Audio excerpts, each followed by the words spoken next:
Merry Christmas, Happy Holidays, and welcome to my Friday Night SmackDown audio review for the December 23rd, 2022 edition. I am Graham G.S. Matthews. Hope you guys are doing well and had a great holiday weekend. I did say a week ago I was planning on doing an audio review for this show. Now, my initial plan was to do it on Christmas Eve morning, if not later in the night on Friday. I know this show was taped a week earlier, which is what I expected a few weeks ago. But I wanted to still do an audio review if possible. Christmas Eve fell on the day after. Christmas fell on Sunday. So a lot like last year, this will be a delayed review, obviously, dropping on Monday. I think last year might have been Tuesday or Wednesday. But I'm lucky I'm even doing it at all. It was a very busy weekend. So again, like I said, I probably would have done it on Saturday, very early on Christmas Eve morning, had it out that same day. We did end up getting a SmackDown Lowdown review, or rather episode as well. I will have a review of that up at some point, either today or tomorrow. But they ended up actually doing one of those on Christmas Eve morning, which surprised me. I probably would have watched that, reviewed this, put it all out on Saturday and or Sunday. The problem was that I actually lost power late on Thursday night into Friday morning, had it back for a few hours on Friday, lost it again on Friday night, did not get it back again until Saturday morning. And in between all of this, I was out at Christmas parties and family-related stuff and wrapping gifts and whatever, so I didn't have time. I did watch the show. I did watch SmackDown late on Friday night. I thought it was a fine holiday show, pretty throwaway show, but we'll get into it momentarily. Nothing overly eventful, of course. But I didn't have a chance to review it on Saturday morning due to said circumstances. So I am here now breaking it down like I said earlier. I will probably have a SmackDown Lowdown review up at some point, either later today, if not tomorrow. So there is no Raw tonight either, which kind of helps. I don't have to watch that, review that, whatever. So no Raw talk either. I assume because there's no live Raw tonight. There is a Raw tonight, but it's like a best of 2022 episode. Maybe they will have a Raw talk. I'd be shocked if they did.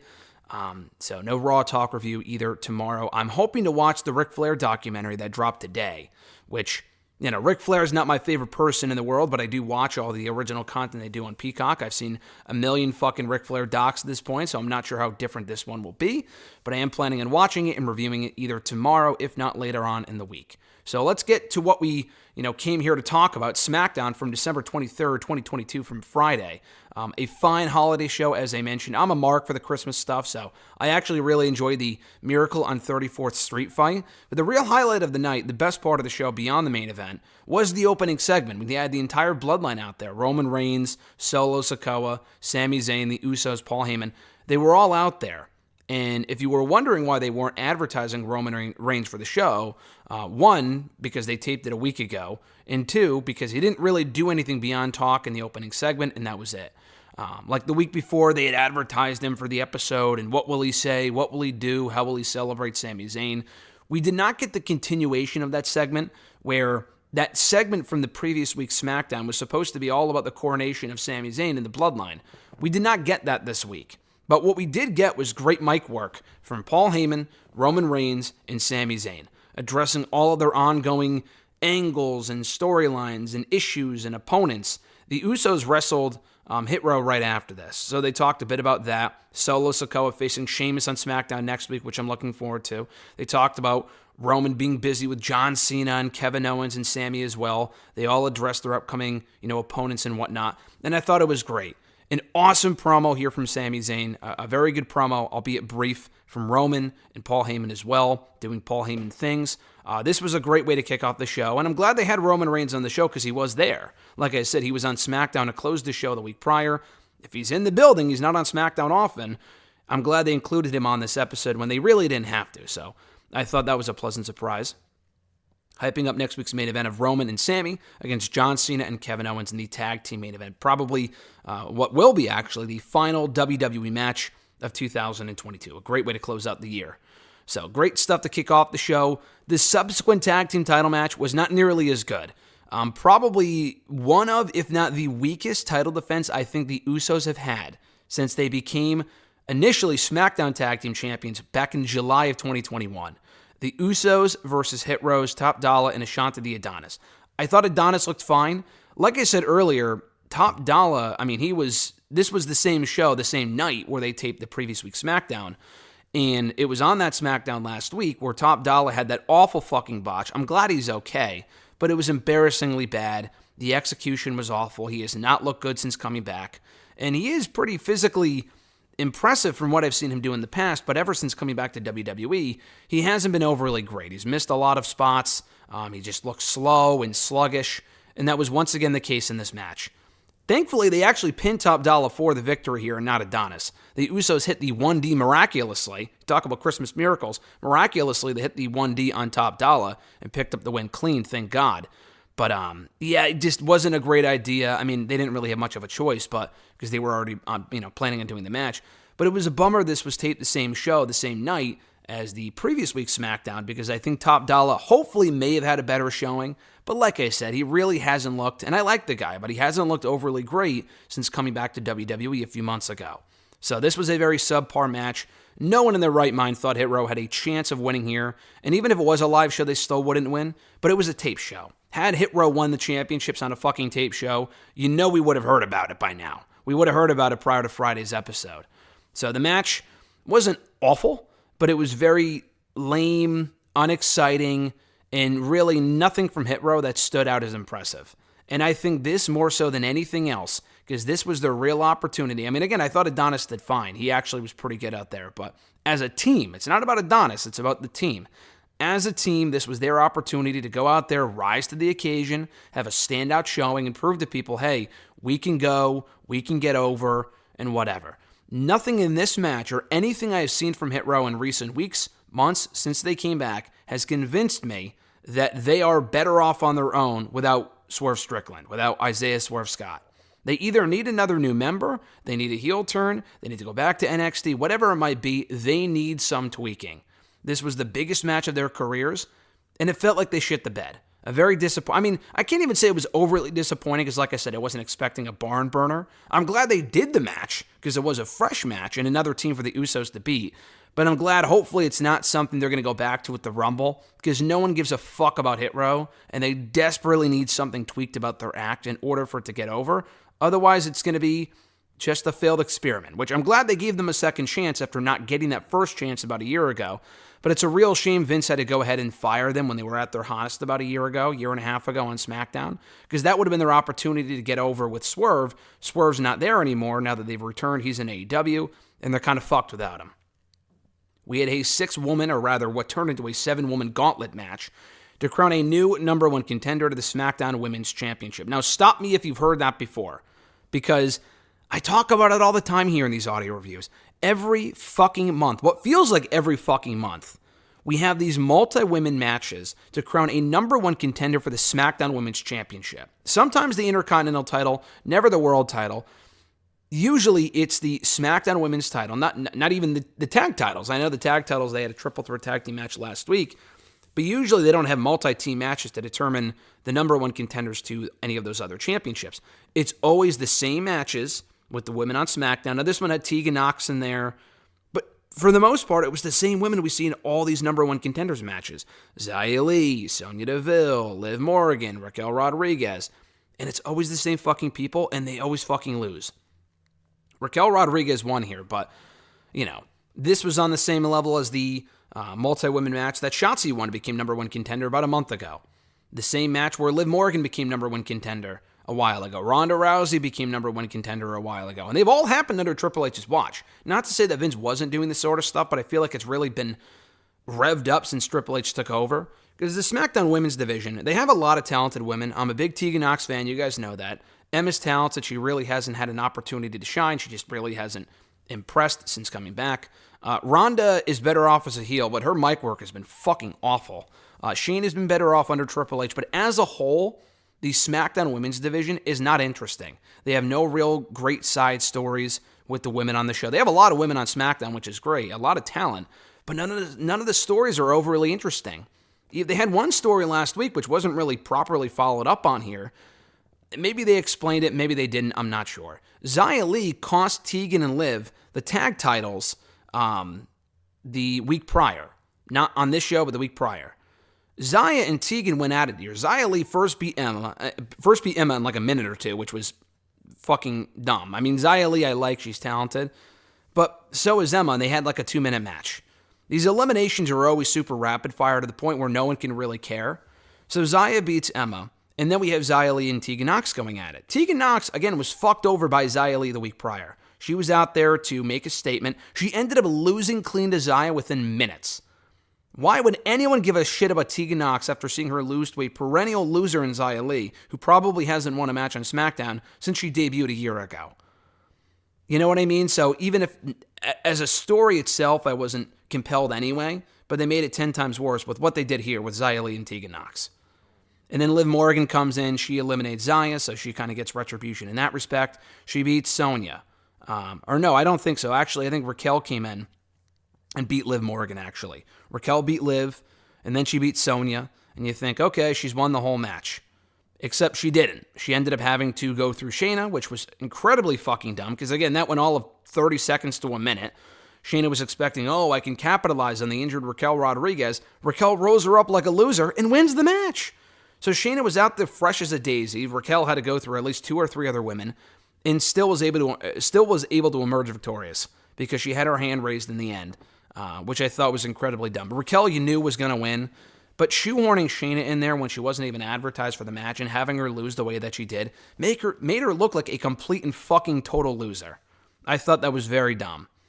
Again, Raquel winning was never in doubt because they've been telling this story with her and Shayna and Ronda, Ronda and Shayna bullying Raquel in recent weeks, so it makes sense to do the match. They'll probably prolong the program past next week, but they're doing Raquel and Ronda on SmackDown next Friday. I thought they would save it for the Rumble. They still could. That was the original plan at one point, per a few different sources. So they could do a non-finish. They could do some sort of fuck finish. Raquel, they're telling a story with her. She's just not interesting as a babyface. She's as generic as they come. And she's not bad, but this match also sucked because she had to sell for an arm injury that she's been having in storyline for weeks now, and she beat like 3 or 4 women with a broken fucking arm. I know she's not Kurt Angle at the Olympics, but I thought that was pretty dumb because it made the other women look weak, specifically Shayna Baszler, and not only that, but the match was very bad because she had to sell for the injury. So it would have been bad if she didn't sell for the arm injury, but because she did, she was hitting the Tejana bomb on people, and it looked awful because she couldn't pick them up all the way because she had to sell the arm injury. So this was no good. We had Bray Wyatt coming out for another kind of what felt like a pointless promo, talking about Uncle Howdy coming out last week. It's not me, blah, blah, blah. Maybe I was that person the entire time, kind of doubting himself. And then he attacks the cameraman. And that was the end of the segment. So again, I know they're telling a story with Bray. I've been one of the biggest defenders of the Bray Wyatt stuff since it started in October. In October, people were saying this wasn't interesting. People were saying, I want to see him wrestle already. But now it's late December. It's almost 2023. The guy needs to wrestle a match. I know they're waiting until the Rumble. I saw the ad earlier today on WWE's YouTube channel, promoting a Mountain Dew pitch black match, which sounds fucking ridiculous. I'll give it a chance, I guess, but it sounds stupid. It sounds like one of those gimmicky, potentially even cinematic matches that could be just absolutely awful. And now that we have crowds back, we don't really have a need for cinematic matches anymore. And people at the Rumble want to see Bray wrestle in the ring in front of them and not in some sort of pre-taped environment. So I love Bray, but the fact they're dragging this out for as long as they have is not benefiting LA Knight. It's not benefiting Bray. It's not benefiting the audience. It's just boring. I feel like the big development here with him attacking a cameraman, I feel like they're moving the story along, which they are. They're moving it along, but at a snail's pace. We should have gotten this segment a month ago, at least a month ago. But instead, we're almost 3 months into his return run so far, and nothing really of note has happened. Oh, Uncle Howdy showed up. He didn't do anything. He showed up on the stage, and he stared down LA Knight, and they cut the black. Every time they cut the black for the next segment or they go to commercial, I have been literally underwhelmed and disappointed by every single Bray Wyatt segment in the last month because they cut the black without anything really being revealed. Now, there is something to be said with keeping people guessing, but they've kept people guessing for so long to the point where it's not interesting anymore. The White Rabbit stuff was not going on for 3 months. That was very cool television. They mastered that coming out of the September pay-per-view, going into Extreme Rules. They did a great job with that. I know Bray Wyatt was doing the Firefly Funhouse for what felt like 3 or 4 months. I think it was 3 or 4 months back in 2019. But even those were different enough, I think, and interesting enough to keep people waiting. It's been almost 3 months by next month that Bray Wyatt will have been back, and he's out here cutting the same promos week after week. We are getting some small developments, but nothing big enough to really warrant, me getting excited. At least in the Firefly Funhouse videos that went on for 3 months or so, We had the reveal of The Fiend. We haven't really had any reveals here. What, Uncle Howdy in person? Who gives a shit? It wasn't really anything overly intimidating or scary or exciting. I don't know. We got to move this shit along here. Rey Mysterio back in action for the first time since he lost to Gunther in that Intercontinental Championship main event in early November. Back here on SmackDown, taking on Angel, a.k.a. Angel Garza. They didn't call him Angel Garza, so I guess he hasn't gotten his last name back yet. They set this up on the SmackDown Lowdown the week prior, and it was a match I was looking forward to because I know they can go out there and fucking kill it. They had like 4 minutes. It was fun while it lasted. I would love to see a more competitive full-length match from these two at some point. I know Los Lotharios haven't been on the show in like what feels like forever, but I think it's been like 3 months. Triple H, it doesn't sound like is overly high on Los Lotharios, but hopefully he's high on Angel because he was high on him in NXT. He was a former Cruiserweight champion. He did really well for himself there, and then he got called up what felt like too soon, and he hasn't done anything since really, so. Anyway, I enjoyed the match. You could see Karrion Kross and Scarlett watching from the audience, which I thought was a cool touch. Before the main event, we had this, which I watched the whole thing, by the way, the extended video package. I think it was a 5-minute video package, a 5-minute video package for John Cena. And it was the exact same video package they aired for him back in June, to honor his 20-year debut, the 20-year anniversary of his WWE debut on SmackDown. They aired the video on their social media channels and on Raw that same night when he came back. I love the video. It was set to Remember the Name.